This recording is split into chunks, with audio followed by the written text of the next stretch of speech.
Hey everybody, Quantum here, and in this video I want to take a closer look at the Ruby Sapphire list piloted to second place by Scott Markeson from the North American World Championship. I'm not going to go into a super in-depth deep dive like what I did with Ed Chu's list, simply because we're coming to the end of the Azure Sea metagame, so this list will change as we move into set 7, and that is what's going to be relevant, so make sure you stay tuned for all of those updates, because as you guys know, if you watch my channel, I tend to post quite a lot of concept decks and experimentation with decks when we see the new cards coming out, and I think that you guys really appreciate that, right? To see what might be good, what should I buy now, what might go up in price so I can get it now while it's cheaper, that kind of thing, what's overrated, etc. Again, not saying that I call everything right, but that's just what we do. So if you're interested in that when set 7 comes out, make sure you are subscribed so you get those updates when we post them. That out of the way, let's go ahead and jump in. So this list, I think, was at the time a very well-constructed list. I think what we've seen now since Ed has taken the North American Championship, because as we did a meta report just the other day where we looked at what's winning, we are seeing more Ruby Amethyst than we have seen in previous events. I mean, store set championships, again, a more localized meta, but you are seeing people realize that Ruby Amethyst is a very well-rounded deck. It can technically beat any deck in the format, and it has some matchups where it is very, very good, right? When you look at matches of Ruby Amethyst versus something like even Emerald Steel or Amber Steel Songs, matches that traditionally are bad matchups for Ruby Amethyst, those decks still need a very specific curve in order to really shut down Ruby Amethyst. And if they do a misstep, or if they do a misplay, or if they don't get exactly an ideal response to what Ruby Amethyst is doing, Ruby Amethyst will outgrind those decks. Ruby Amethyst has higher impact cards simply because the Amethyst cards is a very solid engine in terms of draw, and obviously like lore game with surprise lore with like goats and stuff and bounce, very efficient.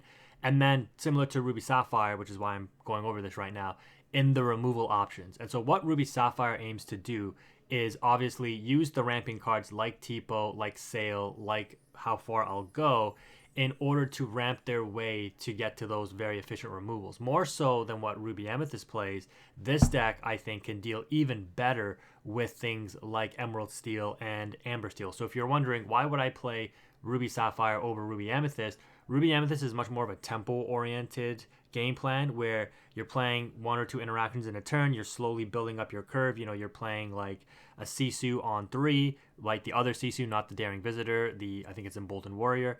You're playing a Rabbit or a Goat on 4, or Genie if you're still opting to play those. You're playing something like a Maui and Elsa or multiple cards on 5, that kind of thing. Whereas Ruby Sapphire aims to, I want to blitz. I want to either just get my ramp off so I can start playing higher cost cards earlier, putting myself into a position where you can't deal with my threats. We've seen things like Maui Shark come down early enough in games where I remember in a live stream, Artabax was in the chat during the North American Championships, and against the Emerald Amethyst aggro player, a Ruby Sapphire player dropped a Maui Shark, I think a turn early, and I was like, at Artabax, what does, because he's the king of Emerald Amethyst, I'm like, Artabax, what do Emerald Amethyst players do against this early Maui Shark? And then Artabax was just like, you cry.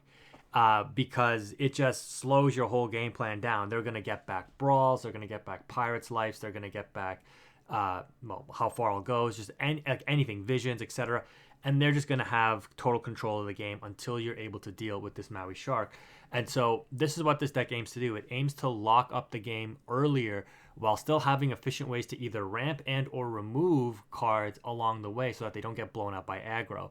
The one Queen of Hearts option is very nice, and I think Ed mentioned in an interview, he said he was playing Scott in the finals, and he was debating whether or not he was going to banish a Chernobog on the quest, because obviously Scott had no character developed, but the only thing that could check and put Ed behind is if he just said, yeah, like there's nothing threatening my Chernobog right now, I can just leave it to ready next turn and quest again and then banish it, get an extra lore in the process. But Ed was like, well, I'm going to respect the one of Queen of Hearts, and so I'm going to banish my Chernobog. And he said that Scott said over, I don't know if they were wearing microphones during that finals. I don't think they were.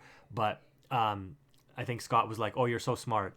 Or Ed said that. He said that. Because Scott did indeed have the one of Queen of Hearts in his hand, and he was going to be able to take out the Chernobog, preventing the draw 1 if Ed did not opt to banish it. So it is an option that you have to respect. I'm not a big fan of 1. I personally would run 2 to 3. probably 3. If, again, depending on your local meta, you are running into a lot of aggro, you want more of this. I think 1 in this instance, this is a good call for Scott to make because he probably was not expecting a lot of aggro at the North American Championship. So we said, as a 1 of, I know I can maybe aggressively mulligan for it. It might give me some value. And he did see it in a lot of his opening hands, actually, when he was on stream, from what I can remember. And it did actually, potentially play a role, or, people respecting it at the very least. And like I said, Ed in the finals did do that. So that's the purpose of the Queen of Hearts. It can really help claw back a lot of that advantage in the early game, because the way that Ruby Sapphire's game plan aims to execute itself, and whether you're playing against this deck or you're playing this deck yourself, is you need to prevent the opponent from running away with the game. So again, stopping those aggro decks, mainly Amber Steel, which is what is in the format right now, or Emerald, Amethyst. And you do that by things like Queen of Hearts, the Sisu, the Brawl, and then obviously later on in the game, you just start locking up the board with like Maui's, Big Sisu, which is out of 4 of here, the Maleficent Dragon, which is a huge tempo swing when it comes down usually, and then of course like Be Prepared and whatnot. What's interesting is, I think the 2 Be Prepared was, again, a meta call during this time, but now I don't think you even try to play around the Peats all that much, and you might go with more copies of Be Prepared. We are seeing, while the Sisu is, very, very powerful and very good, and it was the preferred removal option for these decks, I do think that you probably want to offset the chance that you have this card not produce as much value that you, like, in terms of what you need it to do. So what I mean by that is, when you look at other top decks in the format, we'll take a look at an Amber Steel. Like the Candios list, right, is probably the main thing that you want to drop the Big Sisu on, because it hits Cinderella, Daisy, Happy, Lilo, Piglet, does not hit Calhoun, hits Doc, does not hit Smee, does not hit Lawrence, does not hit Pete, does not hit Pluto unless it's damaged, does not hit Kita, and will hit Rapunzel. So it hits probably, like, I don't know, 50% of the targets in this deck, a lot of the aggro threats, which is great. But when these Lawrences, these Petes, and these Smees are on the board, you need ice blocks in order to make them effective, which again, you can definitely have on board. But, these cards dodging the Big Sisu is a bit of a problem. And when you look at Ed's list, running 2 Sisu and 4 Be Prepared, he was fully aware, I'm sure, of this kind of curve out. And he was like, the Sisu, while it's great, and it can definitely help me, survive by taking out some pretty big threats, I don't hit some of the later game bigger threats that I need to be prepared for, right? Like, I don't hit the Petes, I don't hit the Lawrences, and this is a big card. Lawrence being a 4/4, right? You have to damage it in order for it to be affected. If it's just sitting there readied, it's hard to do that, right? Your Big Sisu will not hit it. So I think, Ruby Sapphire has enough that it can afford to let the opponent quest with some of these cards before it's able to more effectively remove them by doing something like dropping a Maleficent Dragon later on, or damaging it and then taking it out with like Brawl and or the Big Sisu later. But I do think the metagame has ended up shifting where you might want to play more Be Prepared, because even if they drop Pete, like, you should have enough control that the Pete isn't going to absolutely lock up the game for them, because you can't play something like your Be Prepared or any of your other actions and or songs, which you are playing 20 of. So Pete does do quite a number on this deck in terms of limiting your options when it does come down. The Tipo and the Grammatalas, these are, I think, standard ratios. I prefer 3 Grammas. I know a lot of people think that this is one of the best cards in the deck, and while I can understand that, I personally would always prefer Hiram myself. The 3/3 body, don't get me wrong, is great. It's good to contest Flynn against the Ruby Amethyst matchups, but honestly, into Ruby Amethyst, I think you're reaching quite a bit there. I think you're just really behind.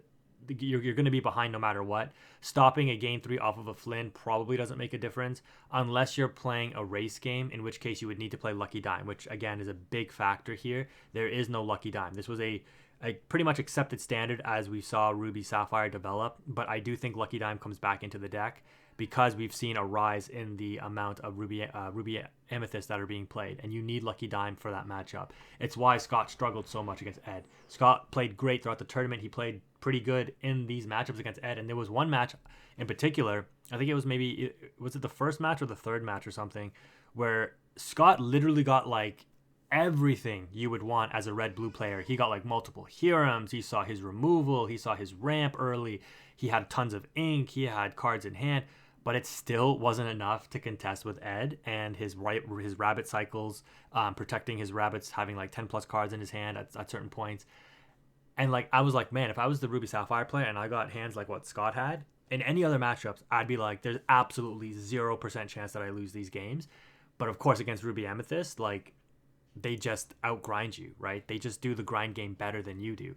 What you do as a Ruby Sapphire player better than Ruby Amethyst is you ramp up to those, again, high ink counts so that you can start dropping big, high impact threats and you develop a bigger board.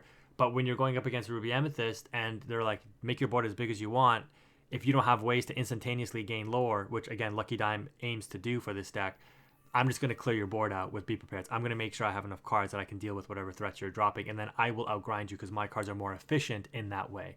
And while Ruby Sapphire has a great better matchups into other decks than Ruby Amethyst, the one deck that it does struggle against the most is going to be Ruby Amethyst for that reason. So again, the package that you see here is, I think, very, very well constructed, especially for the meta call of the North American Championships. Again, tailoring it to your local meta, you may go for more Queen of Hearts if you're seeing a lot more aggro. Depending on how much Pete you see, you may go 3 to 4 Sisu, you may go 3 to 4 Maui Shark, and you may go 3 to 4 Tamatoa, 3 to 4 Maleficent Dragon. So these ratios here, I think you can opt for 3 or 4 of. Again, the 3 Tamatoa is probably correct in this instance because you're not playing Lucky Dime, so you're relying less on this card coming in and being your blowout card. You're more so depending on like your big Sisu questing, your Maleficent Dragon questing, and getting you the lore that way because you have control over the boards, and these cards are harder to remove, especially for decks that don't have that direct removal option, right? If you're dealing with like a steel deck, they have to opt to try to ping it off with like Steel Songs, for example, or challenge it. And it, by that point, you've already quested and gained the 3 lore, plus gained the benefit of the removal from this card hitting the board already. So that's kind of the game plan that I think Ruby Sapphire will excel into. And against other mid-range grindy decks, which is basically only Ruby Amethyst right now, you do suffer quite a bit in that matchup. I think it's really strange because it really is only the Ruby Amethyst pairing, right? Because I'm thinking like other Amethyst decks, could they also outgrind Ruby Sapphire? But I'm like, no, because even if they generate enough card advantage, like the other non-Ruby Amethyst decks just don't have the high impact removal to efficiently deal with the higher cost cards that Ruby Sapphire is putting down. So like Ruby Amethyst really is a tailor-made counter to Ruby Sapphire. It's really remarkable how the game like really develops that way, right? Because you think of something like Blurple, which I would say is probably the best Amethyst pairing, because and the reason I say that is because when you look at Blurple, you're basically saying with Blurple, the Amethyst cards are the best cards in the game, and I just want to play them as effectively and as efficiently as possible. And the best way to do that is with Sapphire, because I'm going to be able to ramp early and I can start dropping my genies on turn 3, my Elsas on turn 4, shift my Elsa. I can get a lot of value that way. And why wouldn't I just ramp to play those cards more efficiently, more like earlier on in the game to develop my curve faster? But a deck like that would still, I think, have struggles against a deck like Ruby Sapphire, right? It's why they put in things like McDuck Manors, because they know that this matchup can be a little bit difficult. But because they lack the removal, as soon as you start going wide with a deck like this, which again you ramp as well, so you'll be removing their threats as they develop them.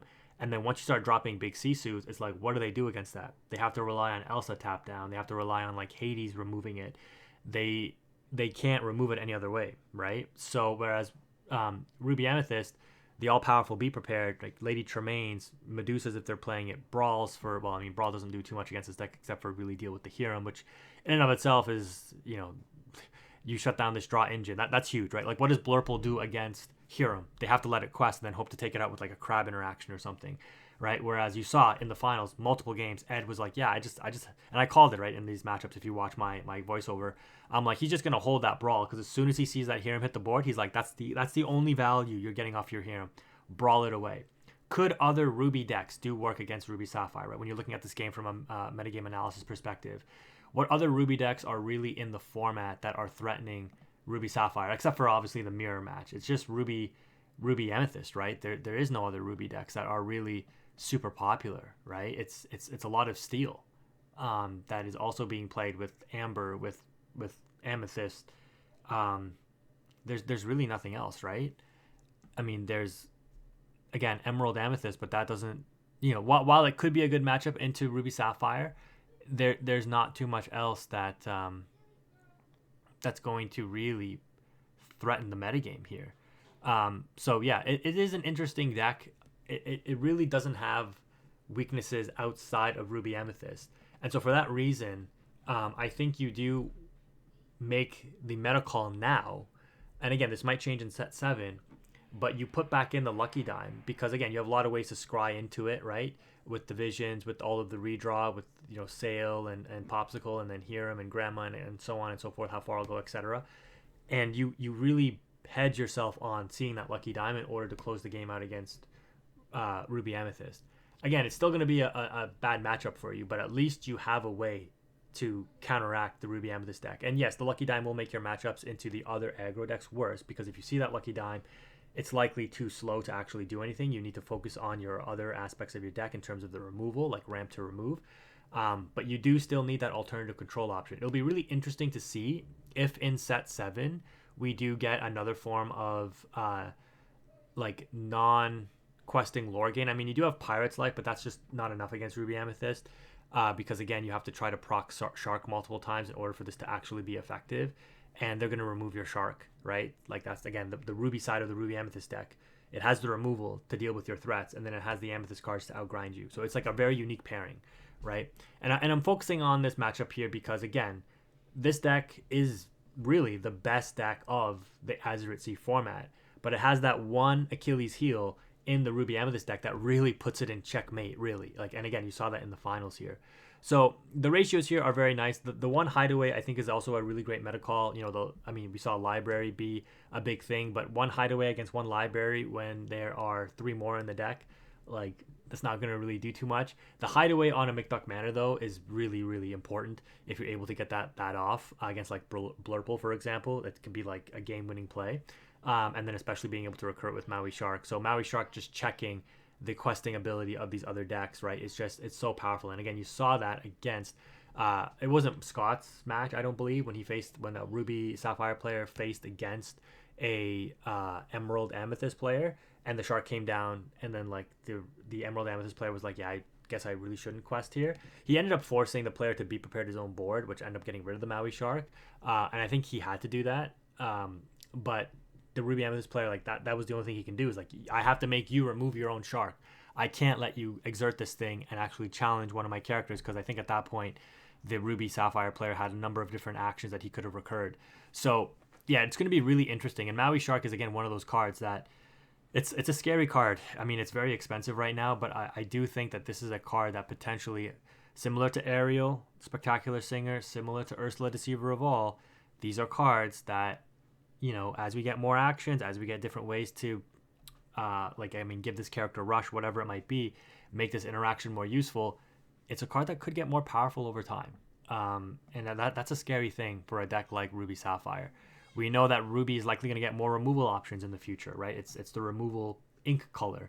We know that Sapphire is going to get more ramping options in the future, right? The power creep here on Sail, this card, I talked about this when it came out.